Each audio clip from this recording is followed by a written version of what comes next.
Hello दोस्तों, कैसे हो आप सब लोग। आई होप आप सब बढ़िया होंगे। दोस्तों, छत का सरिया आपको पता ही होगा कि कौन सा रोल अदा करता है हमारे मकान में, कंस्ट्रक्शन में।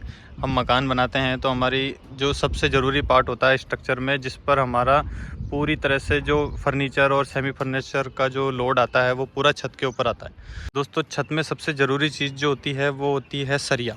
अब सरिये का जो फॉर्मेट होता है, क्या फॉर्मेट होता है, कौन सी स्लैब होती है, किस तरीके से इसकी बेंडिंग होती है। तो दोस्तों, पहला पॉइंट ये है कि जब भी आप किसी भी गाले में अगर देखते हैं, कोई भी, जैसे हम इंजीनियरिंग लैंग्वेज में या हमारे जो कंस्ट्रक्शन के अंदर इसे गाला कहा जाता है। ये गाले में जो सबसे छोटा हिस्सा होता है उसे मेन रेनफोर्समेंट कहा जाता है, और जो सबसे लंबा हिस्सा होता है वो डिस्ट्रीब्यूशन रेनफोर्समेंट कहा जाता है। इस चीज़ का विशेष रूप से ध्यान रखिए। मेन रेनफोर्समेंट जो होता है, जो सबसे छोटा सरिया होता है, वो हमेशा नीचे आता है। आप देख सकते हैं ये सबसे नीचे सरिया है। उसके बाद में जो डिस्ट्रीब्यूशन रेनफोर्समेंट है, जो सबसे लंबा सरिया है, वो ऊपर है। फिर इसकी बेंडिंग कर दी जाती है। ठीक है दोस्तों, ये होती है पहली बात। दूसरी बात, इस चीज़ का ध्यान रखिए कि ये वन वे स्लैब है या टू वे स्लैब है। इस चीज़ का विशेष रूप से ध्यान रखिए। दो तरह की स्लैब होती है, एक वन वे स्लैब होती है, एक टू वे स्लैब होती है। वन वे का मैं आपको कई बार समझा चुका हूँ कि longer span upon shorter span is greater than 2। अगर सबसे लंबे स्पान में आप छोटे स्पान का भाग लगाओगे और उसकी वैल्यू 2 से ज़्यादा आती है तो वन वे स्लैब होती है। ठीक है दोस्तों, और वन वे स्लैब का दूसरा समझने का तरीका ये है कि दो तरफ से इसके क्रैंक आते हैं। ये देख सकते हैं, अब ये एक तरफ से क्रैंक आ रहा है और ये इस तरफ से क्रैंक आ रहा है।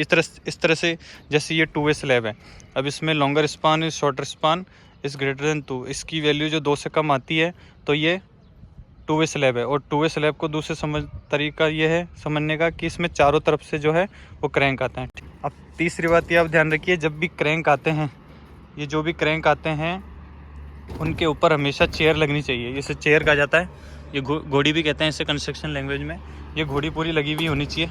तो चौथी बात इसमें ये ध्यान रखिए, जब भी क्रैंक का सरिया यहाँ से जाता है, जैसे वो सरिया वहाँ से क्रैंक होके आता है, जैसे ये सरिया इधर से क्रैंक होके आता है, इधर जाके फ्री आगे जाता है। ठीक है, तो ये जो आगे हिस्सा जाता है पूरा, ये आगे सरिये, जब कुदाव सरिया इसे कहते हैं, जो दूसरे गाले में कूदता है, इसकी लेंथ जो होती है वो लेंथ आप देख के रखिए। अगर ड्राइंग में सेक्शन में दी हुई होती है छत के हिसाब से कि कितना जो एंड सपोर्ट का सरिया किस तरीके से लेना है, क्रैंक का सरिया किस तरीके से लेना है, इंटरमीडिएट सपोर्ट में किस तरह से आपको क्रैंक की लेंथ लेनी है, कुदाव सरिये में कितनी लेंथ लेनी है, तो वो सबको ड्राइंग में दी हुई होती है। नहीं दी हुई होती है तो जो भी गाला आता है उसका L/4 के हिसाब से ये सरिया कुदा दिया जाता है। मतलब जो मान के चलिए, अगर ये 4 मीटर का सरिया है तो इसमें L/4 मतलब अगर 1 मीटर का ये सरिया इधर जाके कूद जाता है, और उसके बाद में इधर घोड़ी चेयर लगनी चाहिए। तो पांचवी बात आप ये ध्यान रखिए कि जब भी किसी भी जगह पर एक सिंगल जो पार्टीशन आता है, अगर जैसे आप देख सकते हैं इस जगह पे हम जब छत भरेंगे उसके बाद में यहाँ सिंगल पार्टीशन आएगा, मतलब 4 इंची की दीवार आती है। तो 4 इंची की दीवार पर आप पूरी बीम नहीं दे सकते। जैसे ये पूरी जो कॉलम से कॉलम बीम होती है, डाउन बीम जो छत से नीचे होती है, इस तरह की आपको देने की ज़रूरत नहीं है। आप एक स्लैब बीम दे सकते हैं, इसे हिडन बीम भी कहा जाता है। ये इस चीज़ का आप ध्यान रखिए। आप भले इस तरह की बीम भी दे सकते हैं जिससे आपके नीचे लटक नहीं दिखती उस बीम के अंदर। ठीक है दोस्तों, पाँचवीं चीज़ आप ये ध्यान रखिए कि जब भी आउटर का जो लेंथ होती है, आउटर की तरफ जो हिस्सा होता है, उसमें एंड सपोर्ट का सरिया बांधा जाता है। जैसे ये जिस तरीके से यहाँ पर ये सरिया बंधा हुआ है, इसी तरीके से एक सरिया और बनता है यहाँ पर, इसे एंड सपोर्ट का सरिया कहा जाता है। एंड सपोर्ट का सरिया पूरे जो आउटर में क्रैंक बांधा जाता है, जो भी आउटर का क्रैंक बनता है उसमें एंड सपोर्ट का सरिया ज़रूर बंधा हुआ होना चाहिए।